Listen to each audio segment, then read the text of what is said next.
Stakes are high in Seattle. Rams, Seahawks, Thursday Night Football, both 11-3 coming in, both fighting for the division lead. Let's get to it. Matt Stafford hugging former teammate Cooper Kupp pregame. Crucial NFC West showdown. First Thursday game in NFL history between two 11-win 6. They're going for two. Darnold looking, finding Eric Saubert.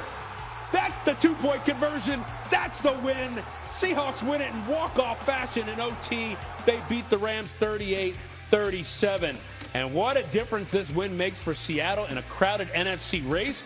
They go from being the 5th seed to the top spot in the conference. Seattle now controls its own destiny for the #1 seed with 2 games left, both on the road. They got next week at the Panthers and the pivotal matchup at the 49ers in the regular season finale. Boy, I'm out of breath after that one, but I still got to talk to Damien Woody, our NFL analyst.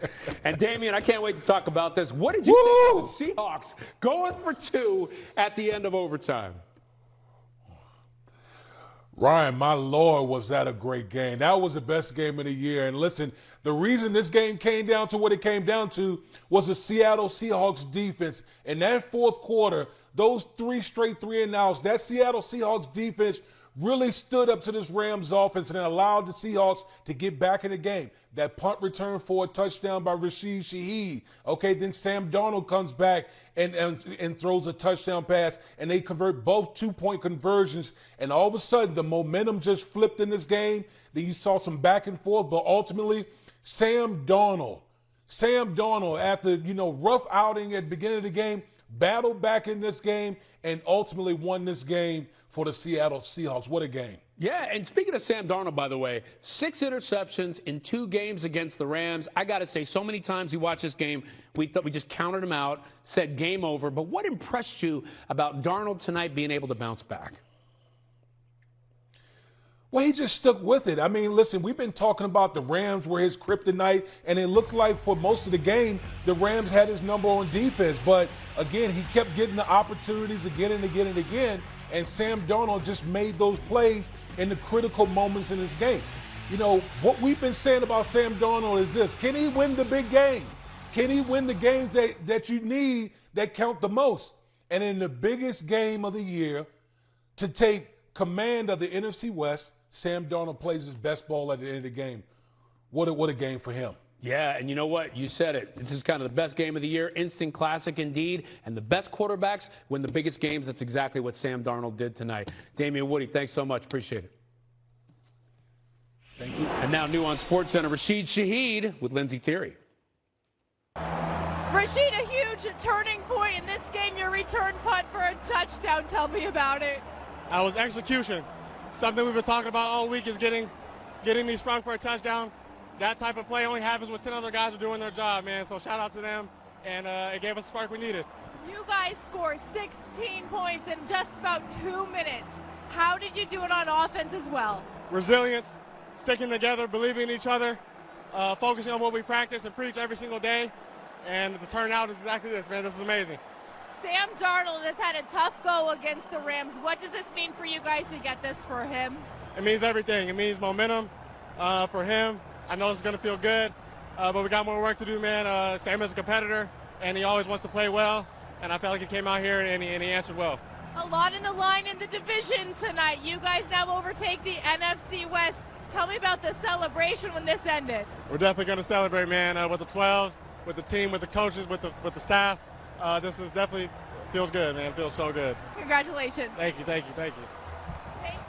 D. Wood back with us for a little more discussion surrounding this one, this time regarding the losing end of the equation in the Rams. How does this type of game, and really for the Seahawks, how does this type of win change the team's mentality as they roll into the postseason?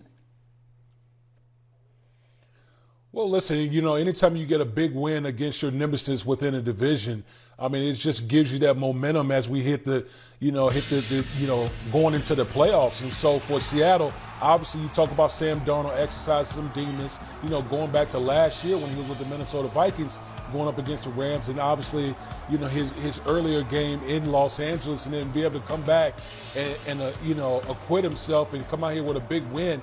That's huge for this Seattle Seahawks team because this team right now, they play championship-type defense, and the quarterback exercised demons against the Los Angeles Rams tonight. Doesn't hurt that you can run the ball for over 170 yards, an ailment of this roster really heading into this matchup. But flipping over to the Rams part of this, right? What do they take away? What can they take away from a loss like this one?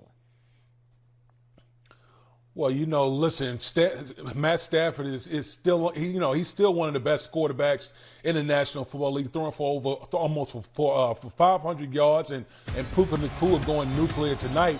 Listen, at the end of the day, they were going up against, one of the best defense in the league, and in that fourth quarter, it really showed where that defense really stood up against this Rams offense. And at the end of the day, this game comes down to a couple plays here and there.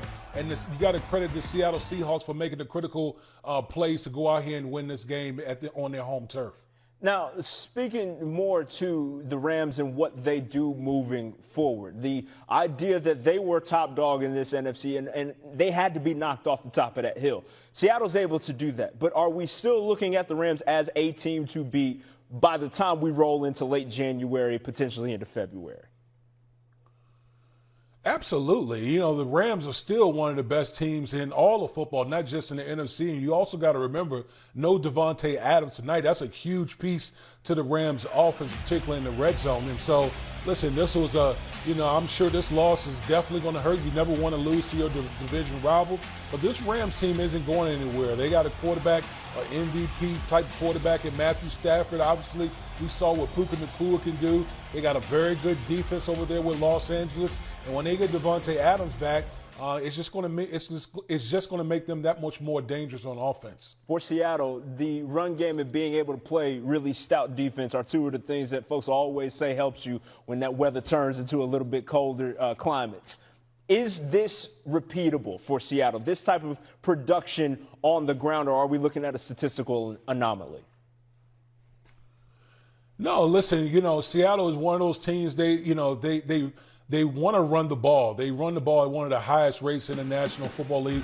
They're not necessarily that efficient at doing it, but they want to continue to run the ball, and they have one of the best defense. They have a top 2 defense in the league, and so, this is absolutely repeatable for the Seattle Seahawks. And if Sam Darnold can clean up on the turnovers, this team is just as dangerous as any other team in the National Football League.